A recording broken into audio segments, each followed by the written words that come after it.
Hi, my name's Steve Moyer, and this program is on radiation health solutions, what you can do to protect yourself from radiation and to keep your body fit. I operate a group at Facebook called Radiation Health Solutions. You're welcome to join it. It's an open group, and it's at facebook.com/group/radiation health. And if you want to contact me personally, you can do that. My email is steve@stevemoyer.us. My phone number is 802-488-5065. And my Facebook name is MetaMind. I'm going to give a little rundown on what radiation is because there's a lot of different kinds of radiation. And what we're talking about is ionizing radiation, which is produced by spontaneously decaying heavy isotopes such as iodine-131 and cesium-137. There are quite a few other isotopes that have been released by Fukushima in Japan as well. This type of radiation has sufficient energy to ionize atoms, usually creating a positive charge by knocking out electrons, thereby giving them the chemical potential to react deleteriously with the atoms and molecules of living tissues. Ionizing radiation takes different forms. In gamma and X-ray radiation, atoms release energetic light particles that are powerful enough to penetrate the body. Alpha and beta particle radiation is lower energy and can often be blocked by just a sheet of paper. If radiation material is ingested or inhaled into the body, however, it is actually the lower energy alpha and beta radiation that becomes the more dangerous. That's because a large portion of gamma and X-ray radiation will pass directly through the body without interacting with the tissue, considering that at the atomic level the body is mostly empty space, whereas alpha and beta radiation, unable to penetrate tissue, will expend all their energy by colliding with the atoms in the body and likely cause more damage. So therefore, all of these analysis and comparisons to X-rays and so forth are not applicable to internal radiation. That is, if you pick up a particle of a radioactive isotope and it gets situated in your body somewhere, in your lung or in your bones or in your muscle tissue, that will do much more damage than just being exposed to ionized radiation for a brief period of time. So one of the things to realize is that it's important not to get the radioactivity in your body where it becomes internal radiation, and it's much more damaging. But if you do get it in, there are ways to get it out, and the body is actually pretty good at dealing with it already. But if you have the right diet, it may make a much bigger difference. Japanese researchers found that diets high in carotene significantly reduce DNA damage in humans exposed to radiation. Supplements of beta-carotene or a vitamin C and E did not show this effect.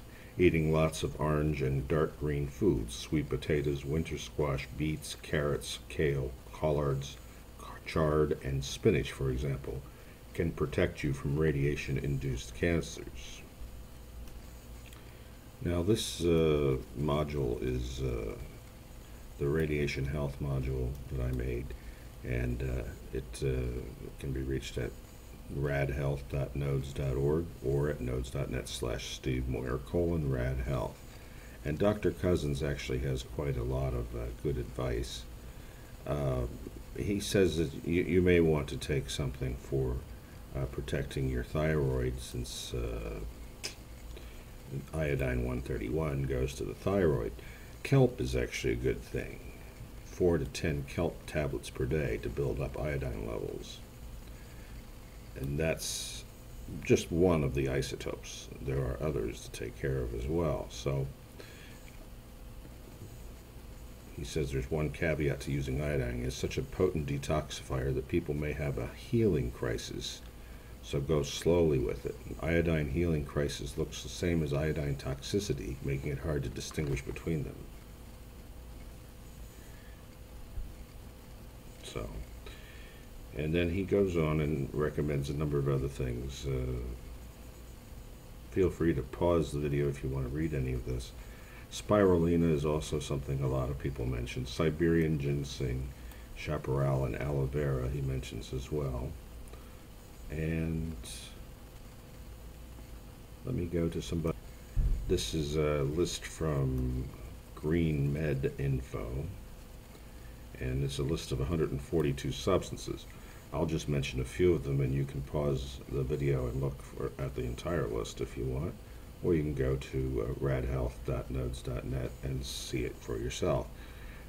Apopectin is often mentioned because it has the ability to get radioactivity out of your body, and ginseng again, and ginkgo biloba, kelp,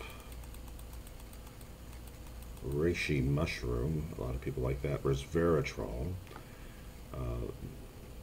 that's a pill, glutamine, green tea. Of course, you're looking now at things you want to get from before Fukushima, because the green tea that's coming from Japan nowadays is post-Fukushima, and you may not want to use that. And that's going to be something that we consider in the future. As we go forward, we're looking back in time to say, I want to get things before the radiation hit. Get things that were manufactured or produced or grown before that. Alpha lipoic acid, there's another one. Okay, so there are quite a lot of things. Garlic, there's that ginseng again. I do believe in ginseng. I personally believe in coenzyme Q10 too. It's an excellent antioxidant. And spirulina, and there you have that list. Now in the radiation health module, you'll find that Dr. Patterson has quite a few things that he recommends. Reishi mushroom, fruiting bodies, offers protection against ionizing radiation. Preventive dose 400 milligrams, take 2 caps or 1 dropper full of tincture up to 3 times a day. Rutin, a bioflavonoid. Selenium, vitamin A, vitamin B, vitamin C with flavonoids, vitamin E.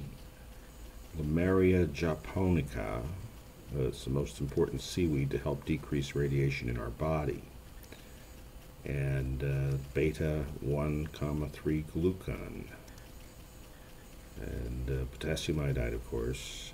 Bentonite clay helps eradicate toxins from the body, and you take a tablespoon of bentonite clay daily, mixed with a small amount of juice.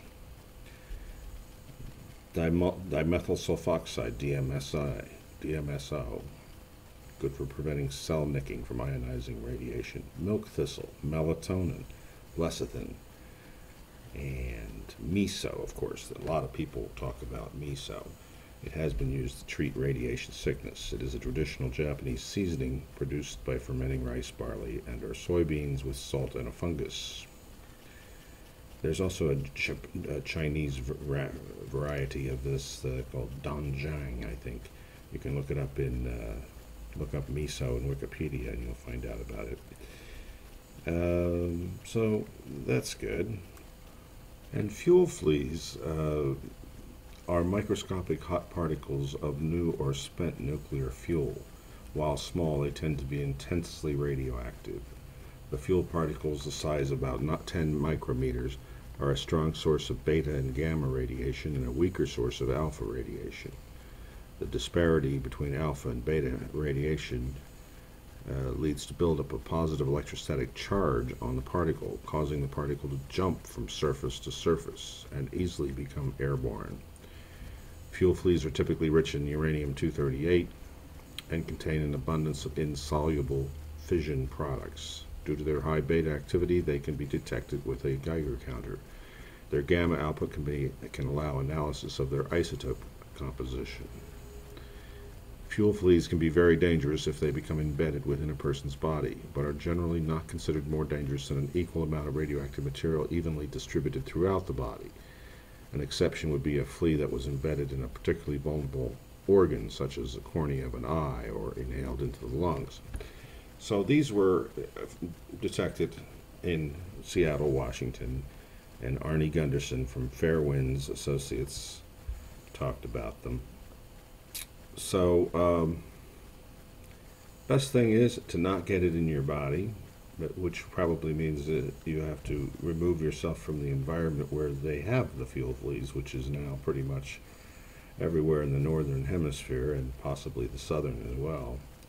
Although the southern hemisphere probably has fewer particles than the northern hemisphere.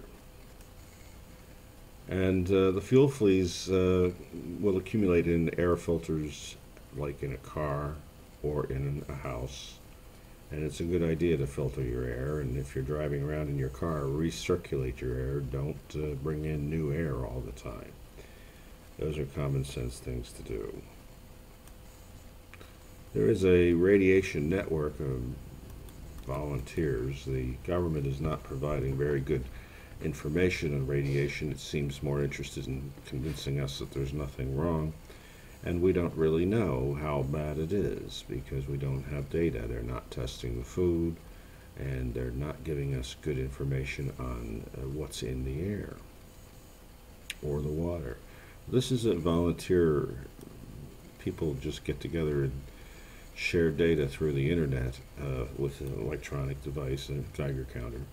And these are various readings from around the nation. You can get to this from nodes.net/Steve Moyer rad detection, or just, if you want, detect.nodes.org will take you to this module. And this module also tells you how you can make your own homemade meter pretty cheaply. I think you can buy one on eBay for about $50. If you look up Geiger counter on eBay, you'll see that there are an abundance of them. And this is probably a good time to buy one too. And here's some of my notes from for this presentation. Critical thinking about radiation. radhealthvideo.nodes.org is the meta link for this video. And I think the thing to do is to stay out of the rain. Wear a face mask if you know there's radiation in the environment. Have a HEPA air filter for your home. Keep your shoes outside the house because shoes may have radiation on them. Cleanliness is a virtue. Stop biting your fingernails. And drink pure water, reverse osmosis or distilled water, with filtration if you wish. And avoid dairy products, particularly if there is a fallout around, because it goes into the cows and comes out through their milk.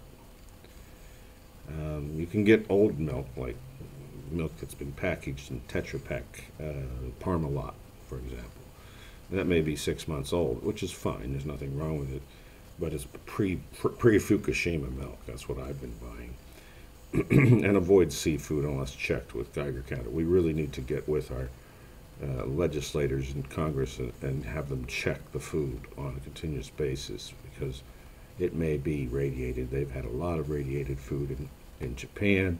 They're not even able to fish anymore because the fish are irradiated, and the tuna that are over in Japan come over to the United States. So it really is a concern.